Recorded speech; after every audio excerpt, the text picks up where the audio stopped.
Hi friends, नमस्कार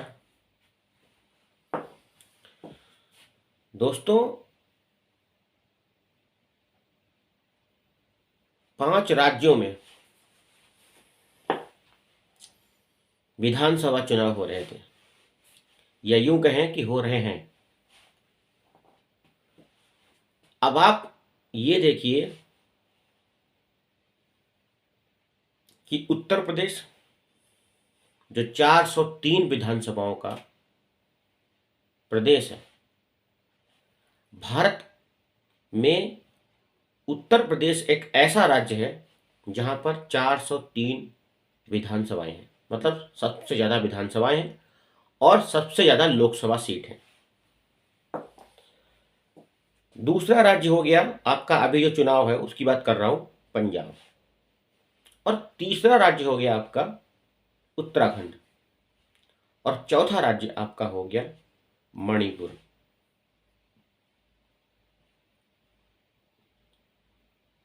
UP,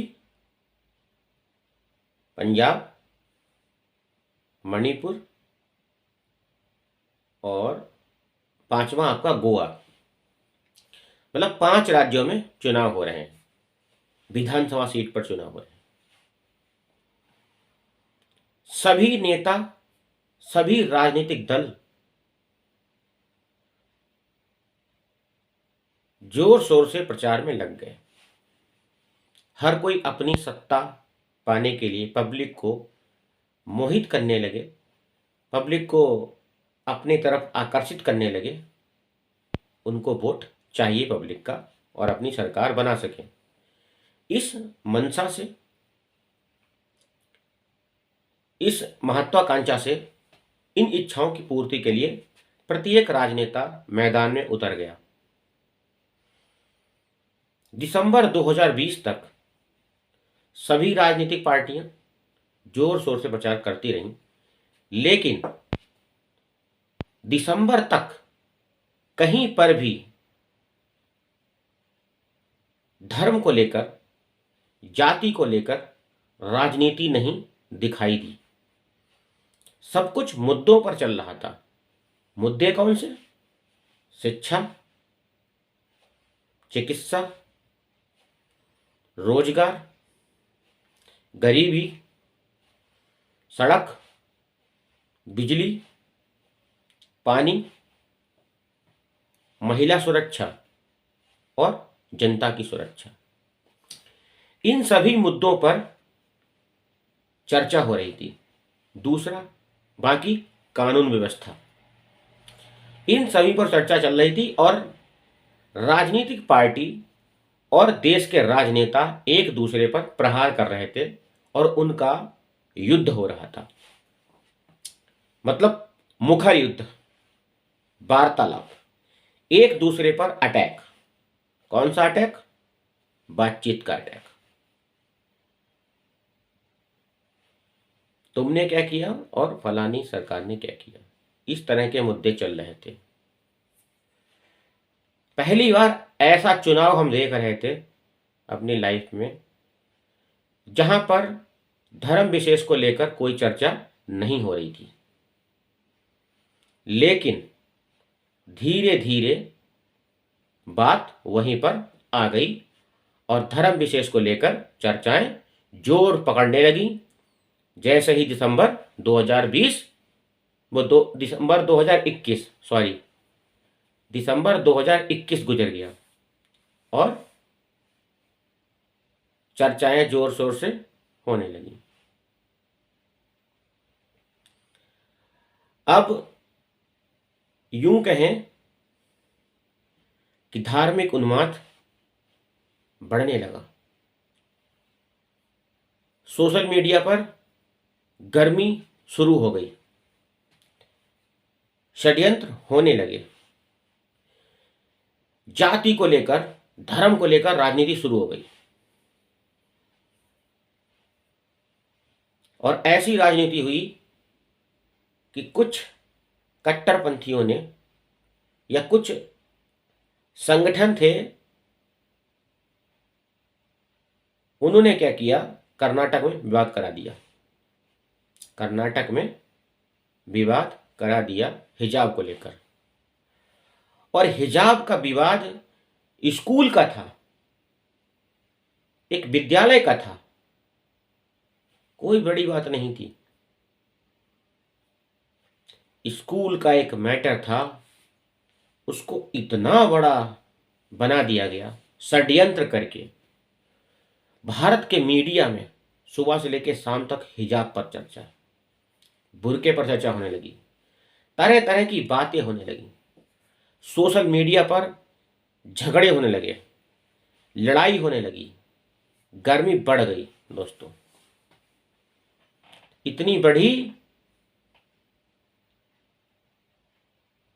बहुत ज्यादा बढ़ गई।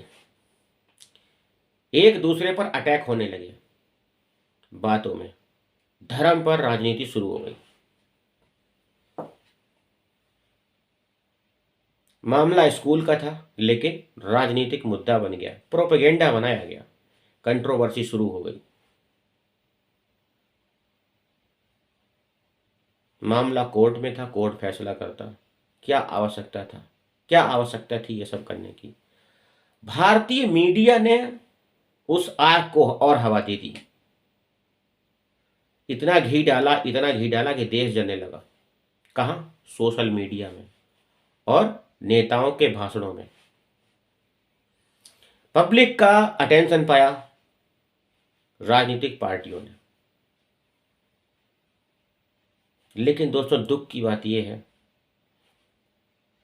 कि जिस लड़की का विरोध किया गया स्कूल में, वो लड़की हमारे भाइयों के बीच में बिल्कुल सेफ थी, उसको कोई समस्या नहीं थी, क्योंकि विद्यार्थी विद्यार्थी थे, उनकी नोकझोंक हो रही थी। स्कूल का मैटर था, स्कूल की कमेटी है, स्कूल का प्रबंधन है, वो इस चीज़ को, मसले को हल करेगा। लेकिन ये राजनीतिक टूल बनाया गया, भयंकर धार्मिक उन्माद बढ़ाया गया। सोशल मीडिया पर हर जगह चर्चा, कोई शेर है, कोई शेरनी है, इस तरह से चर्चाएं होने लगी। आज उस मुस्लिम लड़की का मैंने बयान सुना तो वो कह रही है कि मेरा इन सब से कोई मतलब, ये मेरा राजनीति से कोई मतलब नहीं है, मैंने यूं ही ऐसे ही वहां पर विरोध किया और अल्लाह अकबर के नारे लगाए और लड़कों ने जय श्री राम के नारे लगाए, ऐसा कुछ भी नहीं था, कोई बड़ी बात नहीं थी। और उसने सफाई दी इस तरह से, बोले जो कुछ भी हो रहा है मुझे नहीं पता था कि इतना बड़ा हो जाएगा। उसका बयान आज सुना मैंने। वहीं क्या हुआ कर्नाटक में,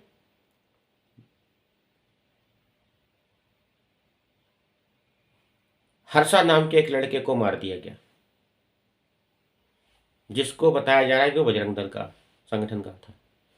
अगर बजरंग दल के संगठन का व्यक्ति है तो क्या गलत है? कोई भी व्यक्ति अपनी विचारधारा व्यक्त करता है, सोशल मीडिया पर करता है या कहीं भी करता है, तो वो उसका अपना विचार है, तो सामने वाला भी अपना विचार व्यक्त कर सकता है। लेकिन इस तरह से जो हुआ है बवाल, उसमें एक परिवार ने अपने बच्चे को खो दिया है। 23 वर्ष का लड़का था, उसको खो दिया है। मीडिया में चल रहा है कि मुस्लिम लड़कों ने 6 7 8 लड़के जो भी थे, उन्होंने उसको मिलके उसको मार दिया। सच क्या है, झूठ क्या है, ये सिर्फ कर्नाटक के जो गोवा के लोग हैं वही जानते होंगे, वहां का प्रशासन जानता होगा। लेकिन मीडिया में इस तरह की खबर चल रही है कि 6 7 मुस्लिम लड़कों ने उस सनातनी हिंदू लड़के को, बजरंग दल के कार्यकर्ता को, बजरंग दल का बताया जा रहा है, उसको हर्षा नाम के बेटे लड़के को मार दिया है, चाकुओं से मार दिया, गोद दिया, उसकी हत्या कर दी। आप देख रहे हो कि स्कूल से शुरू हुआ विवाद हिजाब का, वो पूरे इंडिया में, पूरे वर्ल्ड में इतना फैला कि वो एक परिवार पे जाके दुख का पहाड़ बन गया। उसकी माँ रो रही, उसकी बहन रो रही, उसका बाप रो रहा है, उसकी फैमिली का 23 वर्षीय एक फैमिली का, एक परिवार का 23 वर्षीय बालक उन्होंने अपना खो दिया। हिजाब विवाद, राजनीति कहां तक गई और हर्षा पे गुजर गई। हर्षा की मौत के तुरंत बाद, हर्षा की हत्या के तुरंत बाद उस शहर में धारा 144 लागू कर दी गई। अगर धारा 144 लागू नहीं की जाती है कानून की तरफ से, प्रशासन की तरफ से, तो आप समझ सकते हैं कि सड़क पर खून की नदी भी बह सकती है। दंगा इतना भयंकर होता, क्योंकि जिस कार्यकर्ता की मृत्यु हुई है, हत्या हुई है, वो बजरंग दल का है। जब ऐसा हुआ है तो वो रिटेलिएट करते और लाशें बिछ जाती सड़कों पर, बर्बाद हो जाता वो शहर। लेकिन पुलिस प्रशासन ने उसकी हत्या के तुरंत बाद एक्शन लिया और वहां पर धारा 144 लागू कर दी गई। अगर ऐसा नहीं करे प्रशासन तो आप समझ सकते हैं कि क्या होगा। कुछ नहीं बचेगा, कुछ भी नहीं बचेगा। चुनाव की गर्मी चल रही है, माहौल खराब कर दिया गया और सियासत खून मांगती है और खून ले लिया। एक लड़के की कुर्बानी ले ली। किसने? सियासत ने। कौन बनेगा सियासत का सियासतदान? कौन होगा? कौन है मोहरे जो ये सब कर रहे हैं? बट हमारे देश का मीडिया इस देश को बर्बाद करने के लिए कई हद तक जिम्मेदार है। जो सच है, बहुत सारा मीडिया ऐसा है सच दिखाता ही नहीं। सारे एंकर्स बिके हुए हैं। सारे का मतलब है टोटल बिके हुए हैं। कुछ बचे हैं, कुछ ईमानदार पत्रकार हैं जो बिके हुए नहीं हैं। और एक बात बता दूं आपको, एक बिका हुआ दलाल पत्रकार, एक बिका हुआ दलाल पत्रकार जो पैसे लेकर खबर चलाता है, उससे कहीं लाख गुना अच्छी है वो वेश्या जो पैसा लेकर अपना जिस्म बेच देती है। वो जिस्म बेचकर कई लड़कियों की इज्जत बचा लेती है। जिस्म बेचकर कई लड़कियों की इज्जत बचा लेती है, बलात्कार होने से रोक लेती है। वहीं एक मीडिया या एक पत्रकार या रिपोर्टर बिक जाता है तो पूरे समाज को, पूरे देश को बर्बाद करने के लिए काफी होता है।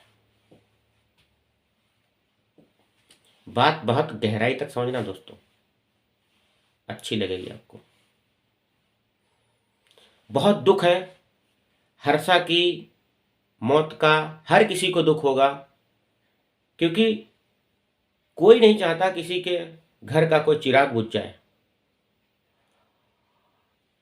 राजनेता मलाई चाटेंगे और चाट रहे थे। क्या इतने चुनाव हो रहे हैं 5 राज्यों में, कोई अपर क्लास, कोई अमीर, कोई राजनेता या किसी राजनेता के घर का बेटा, कोई रिश्तेदार, कोई हाई प्रोफाइल का बंदा, किसी की मौत हुई, किसी का घर लुटा, किसी का नुकसान हुआ? नहीं दोस्तों, नुकसान सिर्फ होता है मध्यम वर्गीय परिवार का। आज फिर बात कर रहा हूं मैं, मिडिल क्लास फैमिली के बच्चे भटक गए हैं। वो समझ नहीं पा रहे कि हमारे लाइफ में करना क्या है हमको। मैं हर धर्म की बात कर रहा हूं। जिस मजहब की बात कर, आप जिस मजहब के हो फर्क नहीं पड़ता। आप मुसलमान हैं, आप सिख हैं, आप ईसाई हैं, आप पारसी हैं, आप जैनी हैं, आप यहूदी हैं, आप बौद्ध हैं, फर्क नहीं पड़ता। आप अगर मिडिल क्लास फैमिली के बच्चे हैं, आप अगर मध्यम वर्गीय परिवार से बिलोंग करते हैं, तो आपकी पहली जिम्मेदारी है, पहली प्राथमिकता है अपनी फैमिली को सपोर्ट करना, अपनी फैमिली को देखना। राजनीति साइड में रख दो, अगर आपको राजनीति करनी है तो मैदान में सही से उतर जाओ, लेकिन राजनेताओं के बातों, उनके भाषणों से बरगलाओ मत, भड़को मत। ये आपको भड़काएंगे।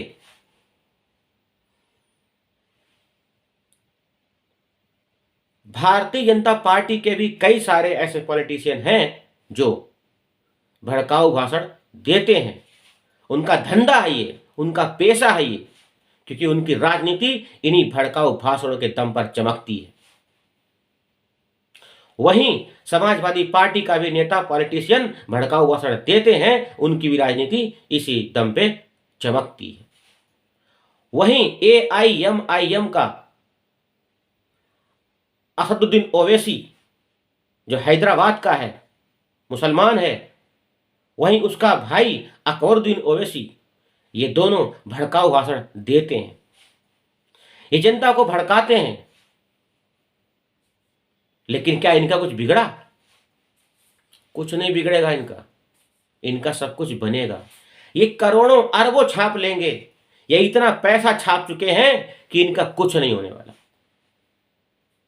वो हैदराबाद का बंदा यूपी में आके यूपी को भड़काता है, यूपी के लोगों को भड़काता है, उत्तर प्रदेश के लोगों को भड़काता है और लोग भड़क जाते हैं।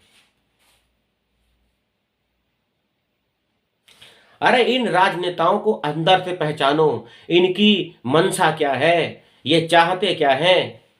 इनको चाहिए कुर्सी, इनको चाहिए सियासत, और सियासत में ये लोग करते हैं। ये भारतीय राजनीति है, इंडियन पॉलिटिक्स है, ये ओवैसी भी जानता है। ओवैसी के कुछ गूढ़ वीडियो देखो जो आपको मिल जाएंगे यूट्यूब पे, या आपके फेसबुक सोशल मीडिया सर्चिंग करोगे आपको मिल जाएंगे। ओवैसी बहुत ही गिरा हुआ आदमी है, बहुत घटिया मानसिकता का आदमी है ओवैसी।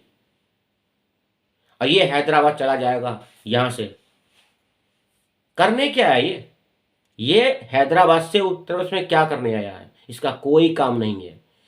ये आया नहीं है, ये लाया गया है दोस्तों।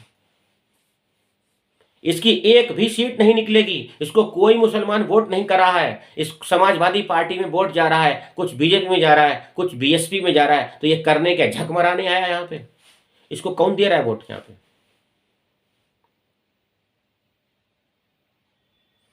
AIMIM का अध्यक्ष ओवैसी, इसको कोई भी वोट नहीं देगा यहाँ पे, कोई इसकी सीट नहीं निकल। अगर देंगे भी लोग तो क्या इसकी सीट निकल जाएगी क्या? सपने देख रहा है मुंगेरी लाल के। लेकिन ये माहौल खराब करने हैदराबाद से यूपी में आया था। कुछ नहीं होना इसका। ये जब तक सेफ है, जब तक केंद्र सरकार इसको सेफ रख रही है। समझदारों समझ जाओ, इसका कुछ नहीं बिगड़ रहा है। ये कितने भड़काऊ भाषण दे रहा है, इसका कुछ नहीं बिगड़ता। और वहीं आजम खान जेल में डाल दिए जाते हैं, जेल भेज दिए जाते हैं। आजम खान जेल के अंदर है। समझ रहे हो? जिस आजम खान को रामपुर में सनातनी हिंदू और सिख, ईसाई, क्रिश्चियन, पारसी, हर टाइप का आदमी आजम खान को वोट कर रहा था, और आज भी किया है वोट। वो अलग मैटर है कि आजम खान जीते या हारे, लेकिन लोग वोट करते हैं उसको मुस्लिम वोट नहीं, उसको सब टाइप का वोट मिलता है।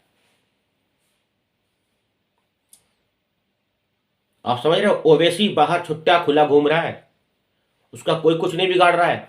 समझ रहे हो? ये राजनीति है। हैदराबाद से ओवैसी आता नहीं है, हैदराबाद से ओवैसी बुलाया जाता है।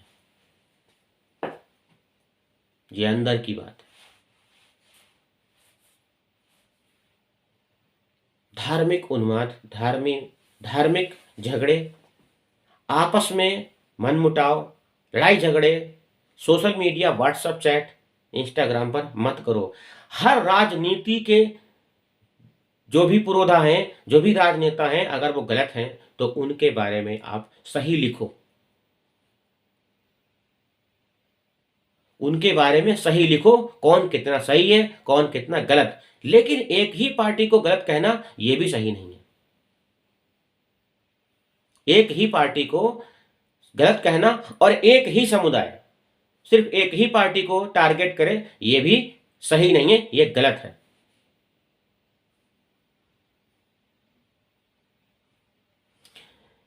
कर्नाटक के मुद्दे को सीएफआई और पीएफआई ने हवा दी है, खुलकर हवा दी है, और उन्होंने इस बात को राजस्थान में कोटा शहर में कबूल भी किया है। मंच से उन्होंने भाषण दिए हैं, कोई भी जाके देख सकता है, उनके भाषण को सुन सकता है, यूट्यूब पर जाकर सुन सकता है, कई सारे मीडिया चैनल ने कवर किया था उसको जाके सुन सकता है। सीएफआई क्या है और पीएफआई क्या है, इस पर मैं आपको वीडियो बना के बताऊंगा आपको पूरी डिटेल में कि ये सब चीज़ें क्या है और ये कहाँ से ऑपरेट हो रहे हैं और ये देश में कौन सी गतिविधियां कर रहे हैं, देश में क्या क्या इनकी एक्टिविटी चल रही हैं, मैं आपको बताऊंगा दूसरी वीडियो में। दोस्तों ऐसे ही वीडियो देखते रहना मेरी। अगर आपको हमारी ये वीडियो अच्छी लगी हो तो लाइक करें, सब्सक्राइब करें, हाँ, और बेल आइकन को दबा लेना ताकि आपको नई वीडियो मिलती रहे। हम ऐसे ही आपको राजनीतिक जानकारी भी देते रहेंगे, सोशल सामाजिक कैसे रहना चाहिए इंसान को, ये भी हम आपको सिखाएंगे। अगर आपको सीखना है तो आप सीख लीजिए, आपसी मतभेद भुला दीजिए, राजनेताओं के चक्कर में आप आपसी झगड़ा ना करें। राजनीति 10 मार्च तक है इन 5 राज्यों में। इन 5 राज्यों में 10 मार्च तक राजनीति होगी और 10 मार्च के बाद ये सारी गर्मी ठंडी हो जाएगी। कौन जीता कौन हारा ये फैसला हो जाएगा। लेकिन ये जो टाइम होता है ना, बहुत हॉट टाइम होता है। ये हजारों करोड़ रुपया खर्च किया जा रहा है चुनाव में, इसलिए नहीं, आपको भड़काने के लिए ही खर्च किया जा रहा है। आपकी भावनाओं से खेला जा रहा है और आप लोग भड़क जाते हो। दिमाग लगाओ, दिमाग दिया है ईश्वर ने, परमात्मा ने दिमाग दिया है, कौन सही कौन गलत है ये इसका फैसला आप लोग करो ना। धर्म को लेकर कोई बात ही मत करो, धर्म से जोड़कर राजनीति को मत देखो। किसी भी राजनेता के साथ आप चाय नहीं पीने जा रहे हैं, कोई राजनेता आपको अपने यहाँ टेबल पे नहीं बुला रहा है, डिनर के लिए नहीं बुला रहा है, आपको लंच के लिए नहीं बुला रहा है, ब्रेकफास्ट के लिए नहीं बुला रहा है, और आपको वो पहचानता भी नहीं है, और आप अपने ही मित्र से, अपने ही बगल के लोगों से, अपने साथ के लोगों से राजनेताओं के चक्कर में लड़ जाते हो। This is very wrong. ये व्यवहार सही नहीं है, ये बेहद घटिया और निंदनीय व्यवहार है। पॉलिटिक्स को कभी भी पर्सनल मत लेना। अगर मैं पॉलिटिक्स बन जाऊं कल को तो मैं खुद कह रहा हूं, मैसेज दे रहा हूं कि आप पॉलिटिक्स को पर्सनल कभी मत लें। आप अभी मुझे पर्सनल लीजिए लेकिन उसके बाद में पर्सनल मत लेना। तो इस तरह से आप कोई भी राजनेता को व्यक्तिगत ना लें। राजनेता कोई व्यक्तिगत नहीं होता। अगर कोई यूपी का सीएम है तो वो पूरे स्टेट का सीएम है, वो आपका पर्सनल सीएम नहीं है।